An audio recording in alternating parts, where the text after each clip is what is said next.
आमच्या महाराष्ट्रामध्ये मुंबईमध्ये आम्हाला सांगता इकडच्या आस्थापनांमध्ये आम्ही मराठी बोलना नहीं आता तो क्या हुआ, कानफट इथंच बसणार।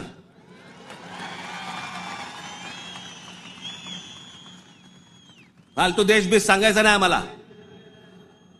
प्रत्येक राज्याची एक राजभाषा आहे, त्या राजभाषेचा सन्मान हा प्रत्येक राज्यामध्ये राखला गेला पाहिजे। महाराष्ट्रामध्ये मुंबईमध्ये मराठीचा मान हा राखला गेलाच पाहिजे प्रत्येक आस्थापनेत।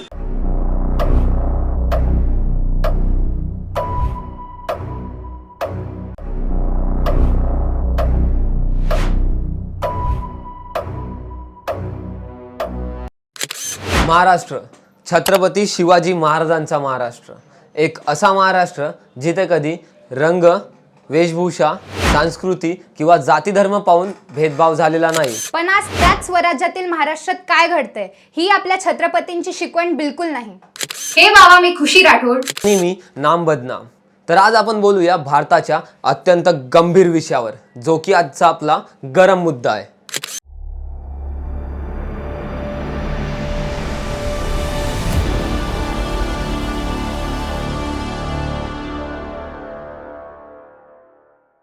म्हणजेच मातृभाषा, लँग्वेज आणि जबान जी आपल्या भारतात दर काही किलोमीटर मध्ये बदलत असते। ये बात मैं स्पष्ट रूप से कहता हूं, महाराष्ट्र में मराठी के लिए आग्रह करना कोई गलत बात नहीं है।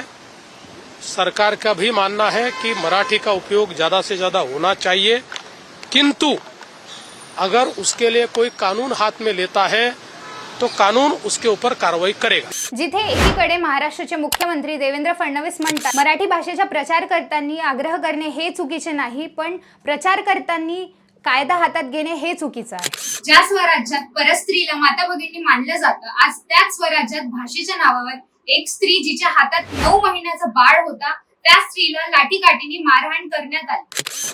हेच नाही, अजून पवईमध्ये एका सिक्युरिटी गार्डला मराठी नाही बोलण्यावर त्याच्याशी मारहाण केली।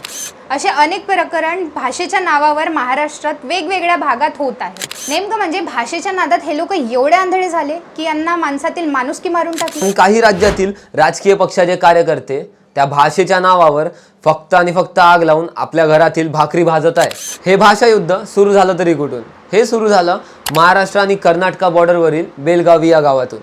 या गावामध्ये बहुसंख्य लोकसंख्या मराठी असून त्यांना कन्नड भाषा ही बोलायला लावली जाते।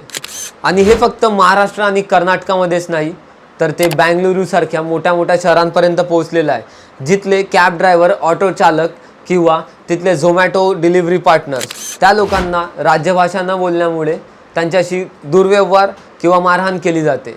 तर हे कुठपर्यंत बरोबर आहे?